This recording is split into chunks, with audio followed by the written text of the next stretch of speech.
Alhamdulillah. I'm glad to see a lot of brothers here today because it's a very, very important dars today with a lot of lessons for us to take for ourselves. And those that are not here, make sure you guys watch this one, inshallah, to benefit from the life of the Prophet ﷺ. In the beautiful life of Rasulullah sallallahu alayhi wasallam, we were at the point where the Quraysh had come to Abu Lahab.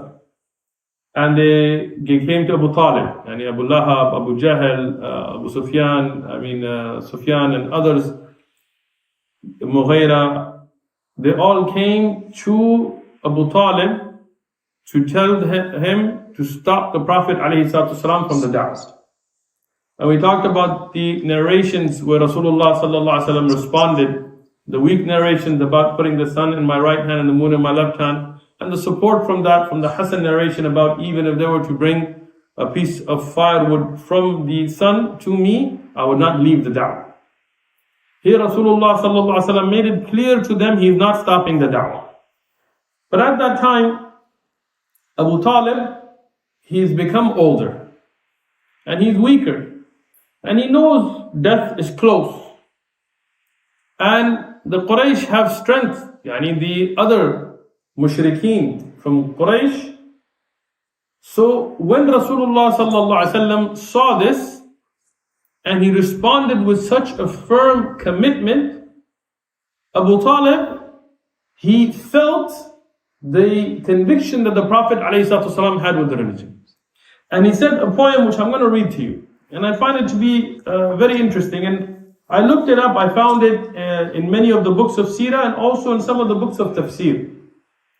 And I'll explain the ayah that's related to it, inshallah.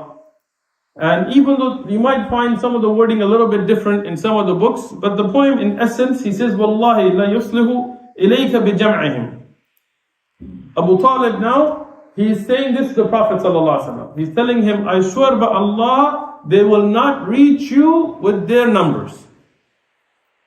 He realizes that the Prophet ﷺ sees that Abu Talib is weakening. So he wants to give that backing.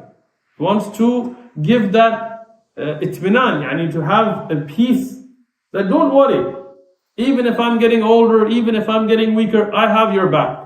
He tells them, don't worry, they will not reach to you with their numbers. حتى وصد في ترابي دفانا. دفينة دفن. What does he say? Until I am laid into the dirt and buried. Until I'm buried, as long as I'm alive, don't worry, I have your support. فَاسْدَعَ بِأَمْرِكَ. So be upon what you have been ordered. مَا عَلَيْكَ غَضَاضَةٌ. Be upon, carry on with your mission without any obstruction, don't worry. وَابْشِرْ بِذَاكَ وَقَرَّ مِنْهُ عَيُونَ. He says, and have the glad tidings and be at peace. Qurratul ayn, like we say, the coolness of the eyes. Cool your eyes, don't worry. I will support you with this. دعوتني وزعمت أنك ناصح. You invited me towards the da'wah. You gave me an invitation and I believe that you were upon sincerity. وَلَقَدْ صَدَقْتَ وَكُنْتَ ثَمَّ أَمِينًا. And he says, verily, what you brought towards is honesty. You spoke the truth. And verily, thamma has come in some of them, and qabla has come in some of them. Thamma would be, and there. You are upon, being ameen, trustworthy. Wa qabla meaning you've always been somebody we knew to be trustworthy. وَرَضَعْتَ وَعَرَضْتَ دِينَ قَدْ عَلِمْتُ بِأَنَّهُ min khayra adyan bariya deena. And he says, and your religion that I find to be the best, the most truthful of all of the religions that are on earth, that are out there. وَلَوْلَا مَلَامَةَ أَوْ حِذَارِيَ. If it was not for the fear of reproach or people insulting me, subba, with their insults, لَوَجَدْتَنِي سَمْعَ بِذَلِكَ مُبِينًا. Yani, you would have found me upon that religion, upon what you have called towards, a true follower. It's a beautiful poem, and it has a beautiful lesson. So where are we in the seerah? The Quraysh have come together. They are trying to stop the da'wah. They are threatening. The Prophet ﷺ has come forward and told them that I will not leave this da'wah. No matter what you do, I will not leave the da'wah. I will continue to call towards Allah subhanahu wa ta'ala. And Abu Talib, seeing that the Prophet ﷺ sees that he is shaken by the pressure of the Quraysh, comes back and gives him this nasiha. Abu Talib tells him, no matter what, their gathering, their numbers will not reach you as long as I'm alive. Many people, they use these statements of Abu Talib to say that he was a Muslim. And when he praised Islam, when he said the Prophet ﷺ's deen is the deen of haqq, and the best deen, that is true. But they miss, or they purposely leave out the last lines of what he said. When he said that if it wasn't for the worry about reproach and criticism and insults, then I would have accepted it. But he didn't. And this is something that's a big lesson for us today. We see a lot of people that know the haqq to be haqq, but they are afraid of accepting the truth because they know that accepting the truth will bring criticism.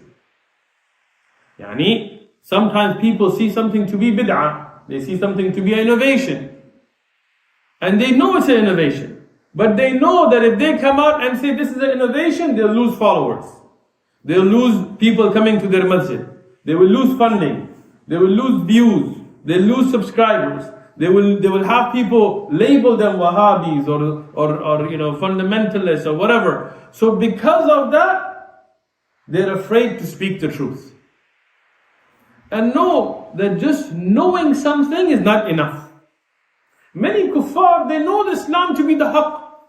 Fir'aun, he knew Allah was the truth. He knew Islam was haqq. He told Musa alayhi salam, make dua to your Rabb to stop these calamities.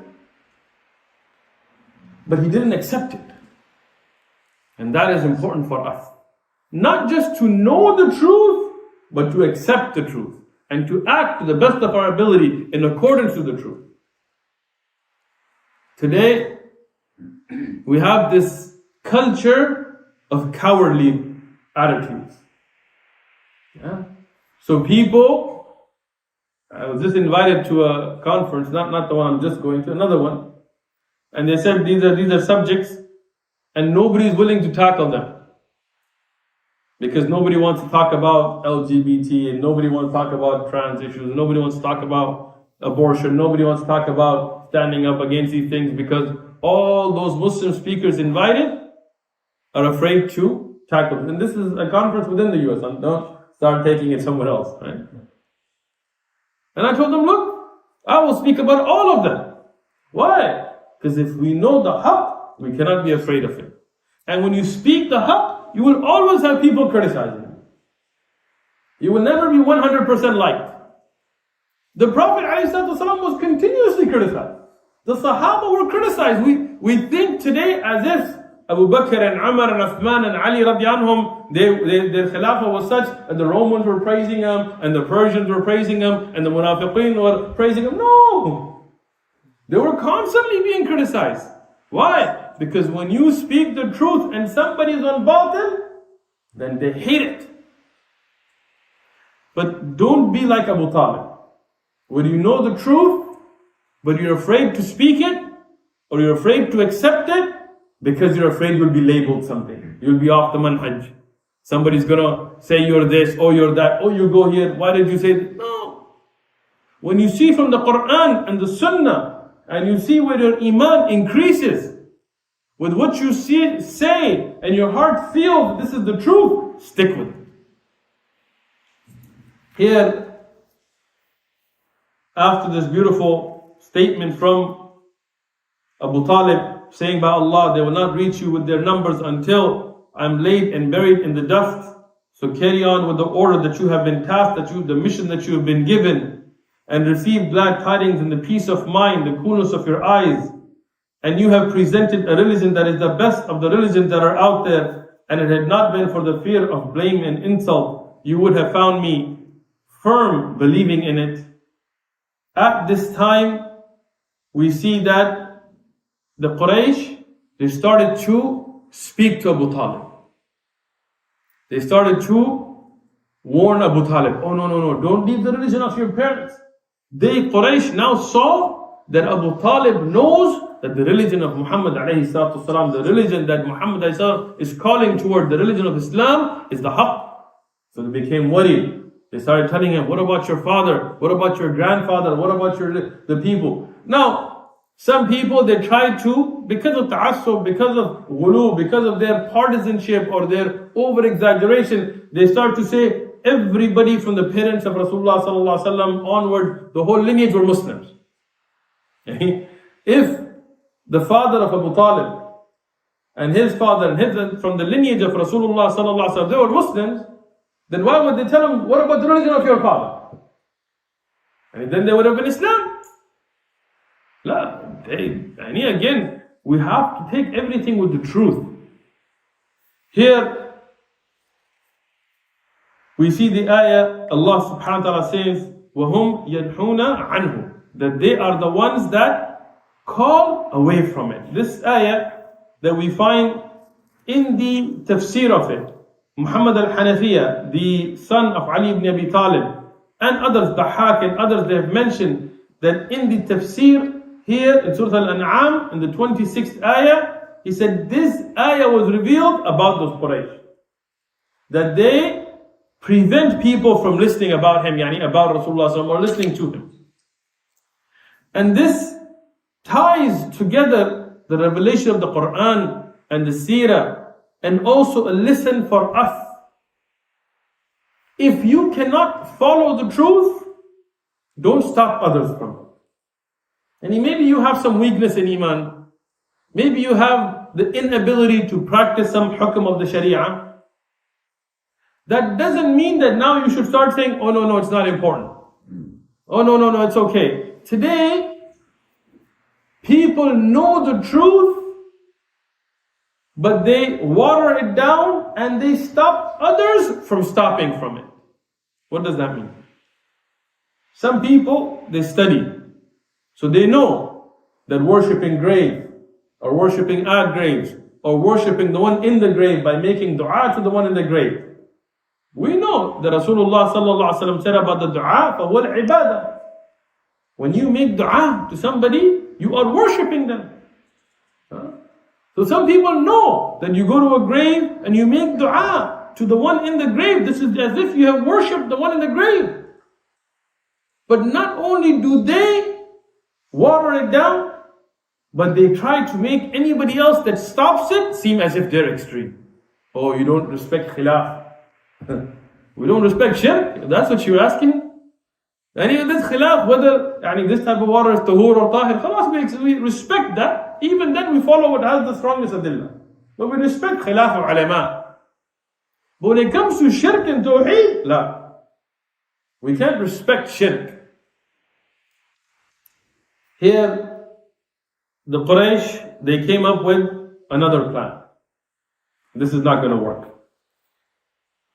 They brought a man, and his name is Ummara ibn Walid ibn Mughira. Walid ibn Mughira, we spoke about him. He was a staunch kafir. And he had a son, Ummara. And Ummara was handsome and eloquent and respected. And they found him to be from the more eloquent of the youth. So they went to Abu Talib and they told him, we will give you Ummara ibn al-Walid ibn al-Mughira as your son. He will no longer be the son of Walid. He will now be your son. He will inherit from you. He will take your name. You know how we have today this idea that you just adopt somebody and now their whole lineage, their background is gone. Now they're yours. Yeah? It's an un-Islamic concept. Yes, to protect the orphan and to raise them and to take care of them, yes. There's so many fadail, virtues for that. But you cannot take somebody's identity away. You cannot take somebody's nasab away. You cannot make somebody not somebody's son. It's dhulm. And what they do in the West, they go to China or they go to South America and they take somebody's child and khalas, they destroy their identity. I had a friend going to school.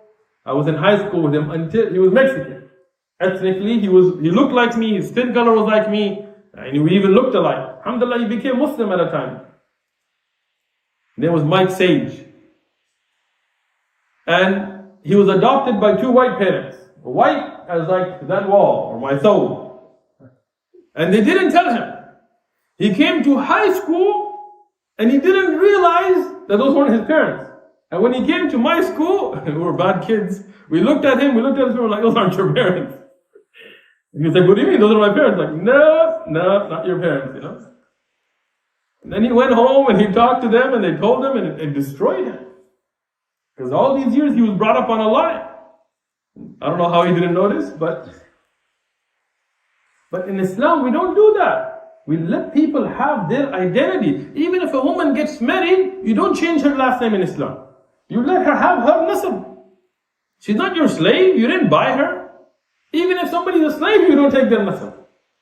In the Sharia, you respect that. A woman marries you, it doesn't mean that her father is no longer her father, that her tribe is no longer her tribe. Why these kuffar customs were there? Because to them, when they married somebody, they cut off the rest of their identity. As if they have now bought you. And today Muslims are trying to find ways to follow the kuffar. Abu Talib, he was intelligent. He told them, this is dhulm. What an oppressive deal you're offering me. You want me to give you my son, he was calling Rasulullah son here, and this nephew. But he said, you want me to give you my son so you can kill him? And you want to give me your son so I can raise him? And he can take my inheritance from me? What kind of a deal is this? He was intelligent. He said, you want me to give you this wonderful blessed son that I have, and what are you going to do with my son? You're going to kill him. And then your son, you're going to give him to me, and then he can inherit from me so he can take my property. That's what you want? He was intelligent. He told him, this is dhulm. Wallahi, I will not make such a deal. So what was the next level? And this is a very important lesson for us. What do the kuffar do when they cannot debate you academically? Turn to violence. And the funny thing is, they accuse us of this. They tell us, oh, you guys are not tolerant, and you guys are not violent, you guys are too violent, and you guys can't have a conversation. But who does that? And who from today, for example, you don't see Muslim countries walking into a kafir country and saying, oh, we don't like your president. But what happened in Iraq? Whatever, again, no fan of Saddam Hussein, not at all. Bahtis, misguided, whatever you want to say about him, I'm not here to discuss him. But what right does the US have to walk into another country and topple their government when nothing that was connected to that government and anything that had happened on US soil? That's just one example. You go through Western country, colonization, the British, the French. Why do we have brothers in Somalia eating pasta? Where do you think pasta came from? You think that's a Somali dish? Huh? Why do we have the official language of Northern Africa French? In some countries Italian. Why is it that in Pakistan you go to a court, you go, my lord? They're trying to say my lord, but Pakistani accent. Right? Why? Because these countries walked in, toppled governments, killed kings, massacred families, misplaced millions. Yeah. And then they want to blame us for it? So this is the thing. The first thing, they go to violence. They said, the only way we will do this is we have to kill Muhammad. Abu Talib or no Abu Talib, we'll deal with it. Uqba ibn Abi Mu'ayt, Abu Jahl, many of them volunteered for this. They said, even in some of the statements, they said that we will kill this man, Muhammad alayhi salatu wasalam. And if Banu Hashim, the family, wants to kill me, either the rest of Quraysh can support me to fight them or leave them. Let them kill me. But we have to stop the film. So they started their physical attacks now. One of the worst enemies, as we mentioned, Uqba, as the hadith in al-Bukhari. Some of these narrations that are weak, I point out their weakness, but these are the ones in al-Bukhari. Hadith number 3722. Abdullah ibn Amr was asked, what is the worst the mushrikeen did? He said, and I'm going to bring his words and then explanation from other narrations. He says, رأيت عقبة ibn Abi Mu'ayt. I saw Uqba ibn Abi Mu'ayt جاء إلى النبي عليه الصلاة والسلام وهو يصلي. He said, I saw Uqba ibn Abi Mu'ayt. He came to a Nabi alayhi salatu wasalam and the Prophet alayhi salatu wasalam was praying. Now imagine, this is in Mecca, in the best place on earth. And this is the best of mankind. Sayyidun Nas, the leader of mankind. Rasulullah sallallahu alayhi wasallam, peacefully praying. What's he doing? He's praying. He's not fighting. He's not instigating. He's just making his salah. And this mujrim, this criminal, the zalim, this oppressor, فَوَدَعَ رِضَاءَهُ, he took his rida, he took his upper cloth and he tied it فِي عُنَقِهِ, in the neck of Rasulullah sallallahu alayhi wasallam, and tightened it until it was as if, as other riwayats mentioned, the eyes of Rasulullah sallallahu alayhi wasallam were coming out of his head. He cut his blood circulation. For what? Just because he believed in Allah?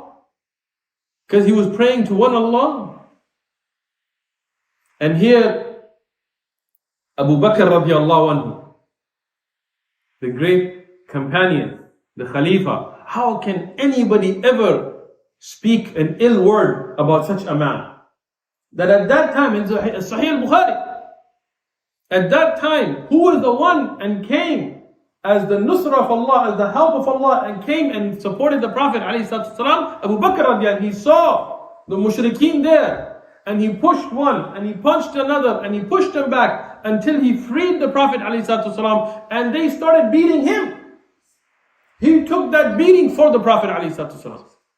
And he told them, will you kill a man just because he says, Rabbi Allah?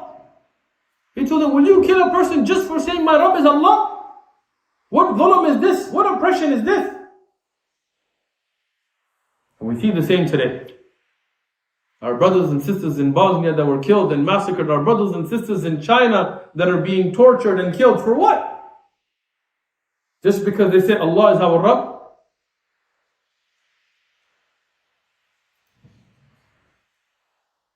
Abu Bakr radiallahu anhu, he says, وَقَدْ جَاءَكُمْ بَيِّنَاتٍ مِنْ رَبِّكُمْ. And for you, evidences have come clear from your Rabb that this man is on the truth.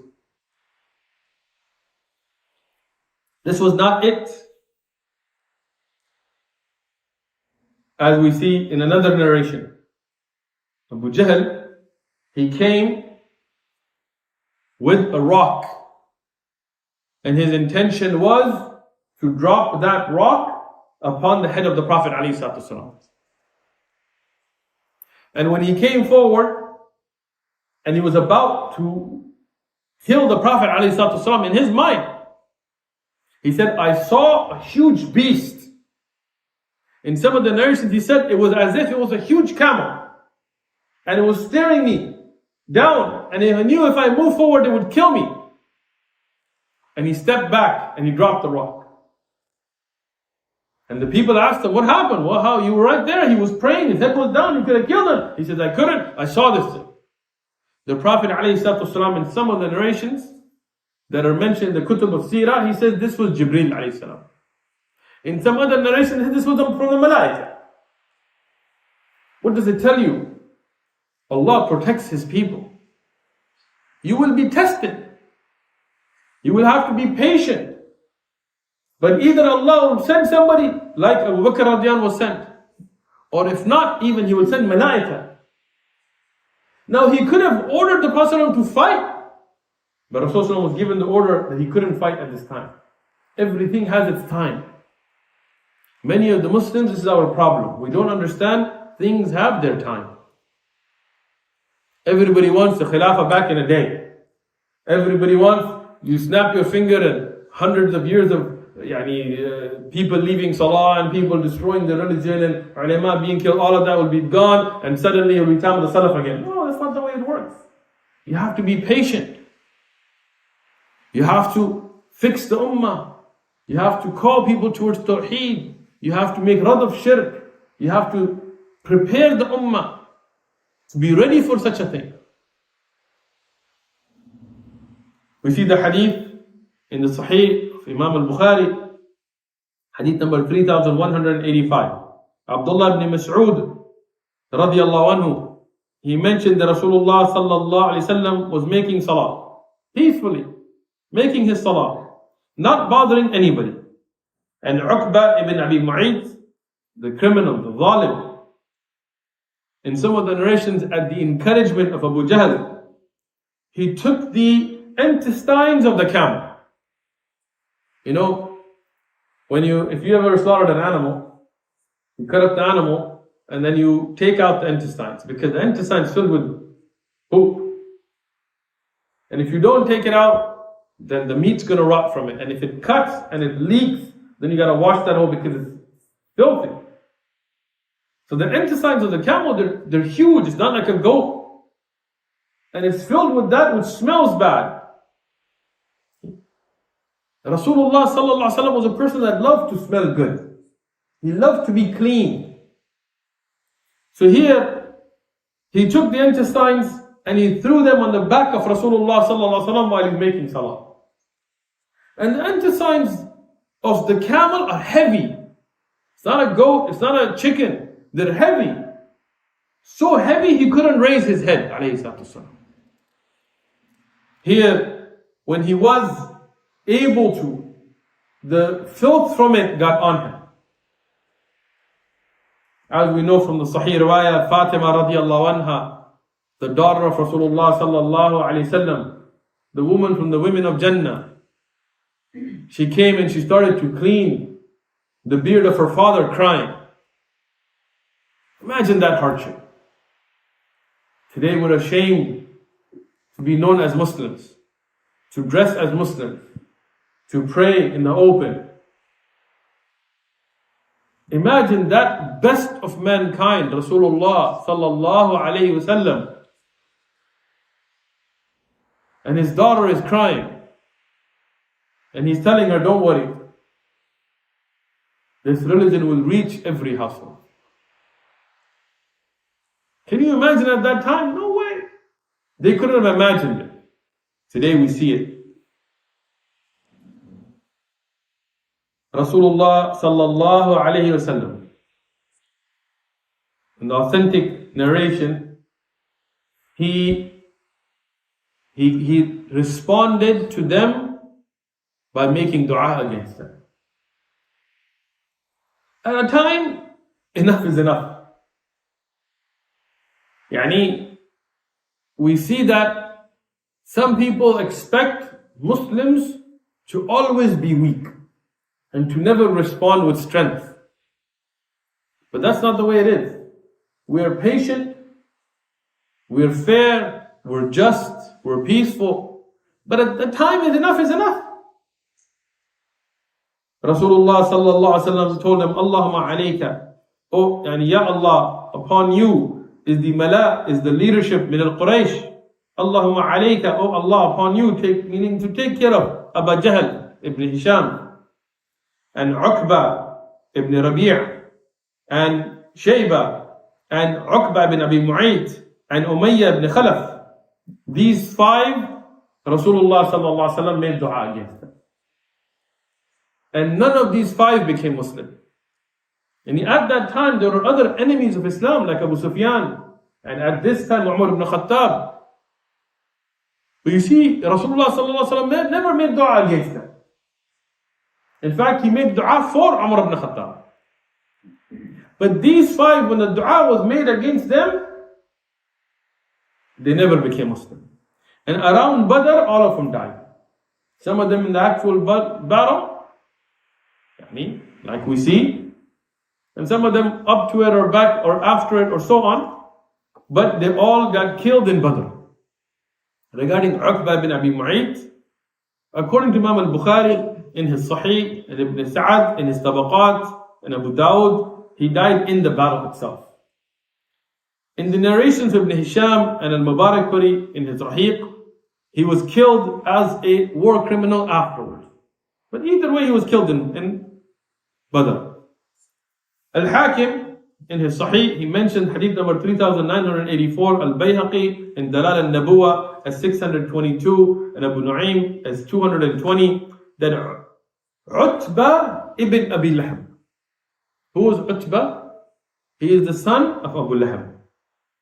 He was now encouraged by his father, Abu Lahab, to go and give the Prophet ﷺ a hard time.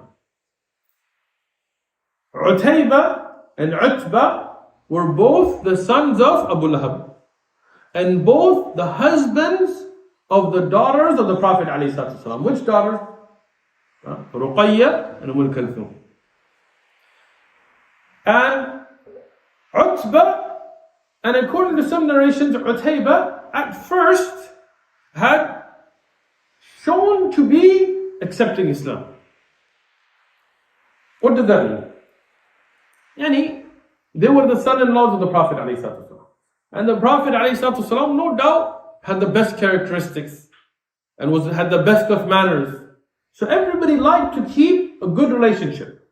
So when he started calling towards Tawheed, Utbah and Utayba, they saw a good message from a good man. So they were as if they were accepting it. But now when the pressure came from Abu Lahab, their father, both of them, they turned against the Prophet ﷺ. Now, Utayba, we'll discuss him later. Some of the books of Tariq mention what I'm going to mention, the word Utayba or the name Utayba with it, but those are weak narrators. What is correct? And as I mentioned, Al-Hakim has it in his Sahih, and Al-Bayhaqi and Abu Nu'aym and others, is that Utbah is the one that does what we're going to discuss. Utbah. He and his brother, they both divorced the daughters of the Prophet ﷺ. But on top of that, he attacked the Prophet ﷺ. In some of the narrations, he ripped the shirt of the Prophet ﷺ. Now look at the hardship the Prophet ﷺ went through for us to have this religion. And he spit in the direction of the Prophet ﷺ, not on him but in his direction, to show disrespect. And he says, كَفَرْتُ بِرَبِّ النَّجْمِ. When Surah Najm and ayat of Surah Najm were revealed at that time, he says, I made kufr of the Rabb of this surah. And he clarified his kufr. At this time, once again, the Prophet ﷺ, he's had enough. That pain. Now imagine your daughter's household has been destroyed. For what? Not because they had any problem with the Prophet ﷺ as a father-in-law or with the daughter. His daughters were excellent wives. But just because these people want to fight the truth. The pain of having your daughter come home with no fault of her own. He's feeling this. And at this time, he's being physically attacked by somebody younger than him. And he has that strength. But the order to fight has not come. Here Rasulullah sallallahu alaihi wasallam, once again, he made a dua. He said, Allahumma sallit alayhi kalban min kilabika. He said, Oh Allah, put upon him a dog from your dogs. He made dua to Allah against who? Utbah ibn Abi Jahl, ibn Abi Lahab. Utbah ibn Abi Lahab. Al-Hakim mentioned that this is the Sahih Riwayah, and Al-Dhahabi agreed with him. And Al-Hafid, Ibn Hajar in Fath, Al-Bari, and Al-Aini in Umdat al-Qari, and Al-Shawkani, and Nail Awthar and As-San'ani, he explained this to be authentic. I'm mentioning this because some people, they look at the weaker narration about Utayba, but we want to stick to that which is correct. Utbah, he went to Zarqa. And Zarqa is a place in Sham. And there, when he went there, in this authentic narration, the Quraysh, they knew of this dua of the Prophet ﷺ, and they knew that the dua of the Prophet ﷺ would be accepted. And look at this mindset, that they knew that this man is on the haqq. They knew his dua is accepted, but they still fought the truth. So here, what did they do? They had him sit in the middle, and they had the Quraysh warriors, the warriors from Quraysh around him. And outside of that, they had animals, the camels and other animals, their goods. And the idea was that if somebody attacks, if it's a wild animal, it will take the animal. I mean, the wild animal doesn't have anything to do with you. If he wants meat, it will take the camel, it will take the horse, it will take the donkey or whatever, and it will eat. Let him have it. And if anybody wants to rob us, then the goods and animals are on the outside, they'll rob us, but they'll leave us alone. And if anybody tries to attack, then the warriors are there. And he was protected in the middle. You cannot protect yourself from the adab of Allah. It will find you. Here, one of the people of Sham, he told Utbah that we have lions like you have dogs. Like, you know, in cities, inner cities, you see dogs, wild dogs, not so much here, but in other cities. He says, like the way you have wild dogs, we have lions roaming around. Utbah said, at that moment, I knew one of those lions was going to attack me. Because Rasulullah ﷺ said, a dog from your dogs. And he says, the dog here is not going to be a regular dog, it's going to be a lion. So he warned them. The Quraysh said, don't worry, we've got this whole defensive plan set up. We've got a whole strategy. In the authentic narration, the lion came, and the lion went past the camels and all the other animals. And he went past all the guarding warriors. They didn't see him, he didn't see them, whether it was due to night or whatever. He went straight for just one person. Who? Utbah ibn Abi Lahab. And he destroyed him, ate him up. Nothing but shreds and blood and cloth left. And went back without touching anybody else. It's a miracle from the miracles of the Prophet ﷺ. And this is a lesson. Be careful of the dua of the mu'min. Sometimes you push somebody and they're patient, and you push them and they're patient until you push them too far and they make a dua against you. That dua can be very powerful. And nothing can, if Allah accepts it, nothing can stop it. The Quraysh, they were sitting in the Hijr. You know, Al-Hijr, the Hatim, the area that is on the outside now of the Kaaba. And Rasulullah sallallahu alaihi wasallam was making tawaf. In this hadith, Shu'aib al-Arnaut is mentioned in his tahqiq of the Musnad that it is Sahih, and Ahmad al-Shakir graded Sahih, Shu'aib al-Arnaut graded as Hasan, and Shaykh al-Albani graded as Sahih as well. Rasulullah sallallahu alaihi wasallam is making tawaf.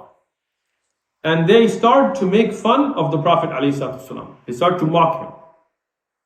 And they start to curse him. And they start to make fun of the Quran. Rasulullah sallallahu alaihi wasallam, he continued his tawaf. Yani, his first tawaf, he went around, he didn't respond to them.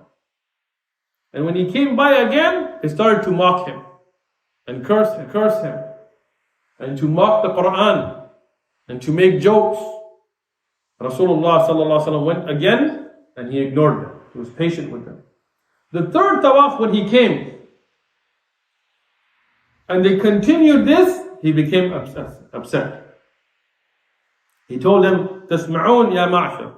يعني listen to me يا معشر القريش, or the people of Quraysh. أما الذي نفسي. I swear by the one that has نفس Muhammad, that has my soul in his hand, بيده. يعني I swear by Allah, لقد جئتكم, I have been sent بذبح, يعني to slaughter you. For all you apologetics and that's going to ruin your good. No, the Prophet ﷺ was a man of peace, a man of patience, but he was also a man. He stood for the truth. He called them towards Allah. He was patient with them, but he told them, look, if you continue on your kufr and on your attacks against Islam and against the Quran, then know that Allah will one day give me the permission to fight. And that day I will dhabha you, I will slaughter you guys. This is rujula. Today Muslims have lost this, especially in the West. Somebody attacks you, they just tell you, oh, why don't you just smile at him? Why don't you just tell him, brother, hit me again? Because I'm not Christian. I'm Muslim. Brother, you hit me, I'll put you in your place. Because we don't tolerate dhulm. We don't tolerate injustice. The Quraysh, they became shocked.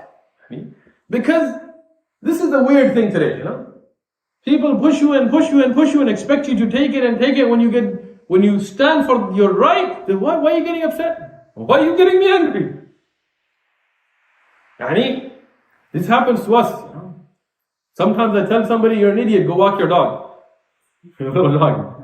And you get all these comments, oh brother, you should have not become upset with him. You should have let him say whatever he wants. No, there's a limit. You're patient, you're like, alright, that's it. There's a line, don't cross it. Sometimes you have to be a man. And Rasul ﷺ had to draw the line. He told them straight. Told them, look, I'm warning you guys. Accept the truth. Get away from the path if you're not going to, but if you keep getting in the way of the truth, and if you keep attacking the haqq, a time will come that we will fight. And Allah will give me victory over you. Here the Quraysh, they got scared. They told him, Ya Abu al-Qasim, oh Abu al-Qasim, we never heard you talk like this. You are Halim, you're so patient. Continue in your... Rasulullah told him, enough is enough. Now this is something ajib, right? They are cursing the Quran.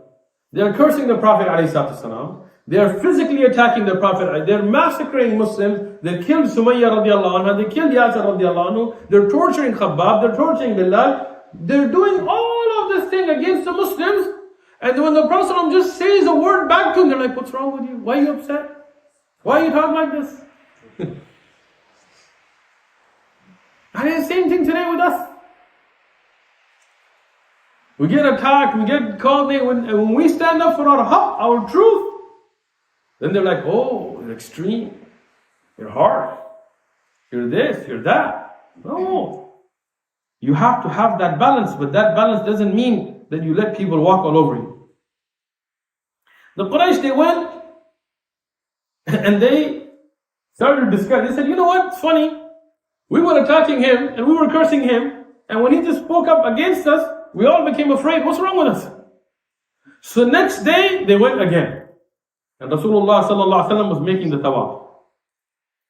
And they told him, أَنْتَ الَّذِي تَقُولْ كَذَا وَكَذَا? Are you the one that said this and this? Rasulullah sallallahu alaihi wasallam, being brave, never being afraid, he said, نَعَمْ أَنَا الَّذِي أَقُولْ ذَا. I am the one that said it. So they all attacked the Prophet ﷺ. It wasn't a one-on-one. It wasn't fair. They all attacked the Prophet ﷺ, and he's alone. And they're attacking him from every side. And who is the one that came? Abu Bakr as-Siddiq radiallahu anhu. Again, that great companion. What is owed to this man from this ummah? He came and defended the Prophet ﷺ. And they attacked him. And both him and the Prophet ﷺ were attacked in such a brutal way that they were bloodied up. Abu Bakr radiyan passed out. They beat him so bad he passed out. And when he was taken unconscious, when he gained his consciousness, what is the first thing he asked? He didn't ask about himself or his family or his health or how much blood did I lose or what happened to my wallet. No, he said, where is the Prophet ﷺ? The women of his family, they're telling, Ya Abu Bakr, oh Abu Bakr, look at you. You were beaten worse than him. You have blood all over you. And all you're worried about is him. He says, that's all I care about is how is Rasulullah sallallahu alaihi wasallam. This is the love of Abu Bakr radiallahu anhu. This is the true friendship. He didn't think, oh, what kind of friendship is this? I just got beat up for this dude. That's how we think today. And if our Imma and Ulama get attacked and we get in the way and we take a beating for them, we'll be holding that favor on their head for the rest of their life. Remember that time? You were attacked with me. You owe me. No, do it for Allah. Abu Bakr radiallahu, he doesn't care about anything. He says, how is Rasulullah sallallahu? They tell him he's fine. Muhammad alayhi salam is fine. He says, no. I will not be satisfied. I will not rest. I will not be calm. I will not be at ease until I see that he alayhi salam is okay. So he waits until he says Rasulullah sallallahu alaihi wasallam, and he sees the Prophet sallam is out of danger, and that's all that he cares about.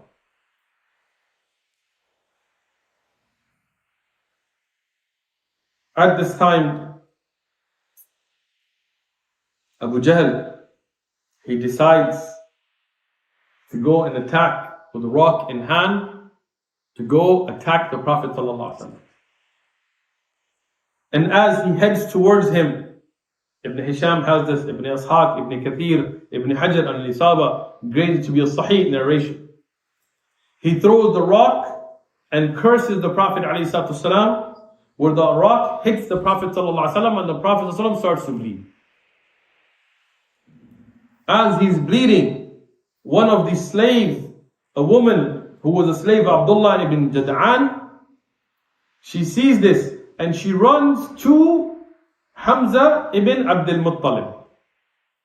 Hamza radiallahu anhu, he was a hunter and he would go outside to hunt. Hamza radiallahu anhu was handsome. He was a very good looking man and he was physically strong. And what we know from the authentic narrations, as Dhahabi has mentioned in Seerah Alam al-Nubala, that he was about 2 years older than the Prophet ﷺ. He was around the same age. And he would go outside of Mecca and hunt. Some of the narrations I found that he would hunt lions and so on, but most of the ones that Sanad just mentioned that he was a hunter. Abu Ya'la and others, they have mentioned, as Al-Hakim has mentioned from Jabir radiallahu anhu as well, that as Hamza was coming in from one of his hunting expeditions with his bow, with his arrows, with his sword, this woman, the slave Abdullah bin Jad'an, she comes and she runs to Hamza and she says, you know what happened to your nephew? He tells him, what happened? He's the son of Abdul Muttalib. So he is the uncle of Rasulullah sallallahu alaihi wasallam. He tells him, what happened to my nephew? He says, Abu Jahl cursed him and hit him and made him bleed. He attacked him. Hamza radiallahu here is not a Muslim. He was outside. He comes, he hears this, still with his bow in hand. Hamza radiallahu anhu, he goes and he asked, where was this done? He said, in public. He said, yes. He went to Abu Jahl, who was in public. Now Abu Jahl is older than him. And Abu Jahl has more power in the Quraysh than Hamza. Hamza radiallahu anhu is not from the leadership of Quraysh. Abu Jahl is. But Hamza radiallahu anhu, when he has that ghayra, when he has that ghayrat, when he has that honor for his nephew, for the truth, for not putting up with unjust actions, standing up against injustice, against dhulam, he goes, and Al-Hakim and Imam Ahmad has this in his Musnad as authentic narrations. He goes with his bow in hand and he hits him. He hits Abu Jahl. And he tells him that the one with a yellow butt, you are the one that has a yellow butt. Why did he tell him that? Why did he insult him with that? Abu Jahl at times had diarrhea. So he told him, you Musaffir, yani the one that has the yellow butt, how dare you touch my nephew? Abu Jahl gets scared because Hamza radiallahu anhu is strong physically. He sees this man and he is hit now. You know when you get hit, you kind of get off your balance. And he tells him, but he's on a different religion than me and you. Now he tries to get him on his side. Tell him, he's on a different religion. Me and you are on the religion of our forefathers, shirk. He didn't say shirk, but Hamza radiallahu tells him, I am on the religion of my nephew. Come do something about it. Do something. I am on that religion of Islam. They said this is the first person he became Muslim from ghayr, from honor. He didn't even know much about the religion.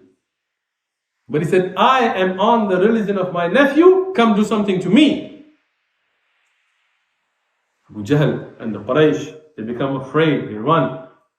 And they sit and they start to fret that now, from our attempts to stop the da'wah, we have given him a line. Hamza radiallahu, as the ulama have said, he is called Sayyid al-Shuhada, the leader of the Shuhada. He is called Asadullah, the lion of Allah. No doubt, a great warrior and a great support. And he went to the Prophet ﷺ and he told him, I know that God or the Ilah is not a statue. And I know that what you call towards is the truth. And I bear witness that there is none worthy of worship except that one Allah, and I bear witness that you are the messenger of Allah. Allahu Akbar. And now we have the Asad of Allah, Hamza radiallahu as a Muslim, and inshallah we'll continue with the Islam of Umar ibn Khattab radiallahu in the next stuff, inshallah.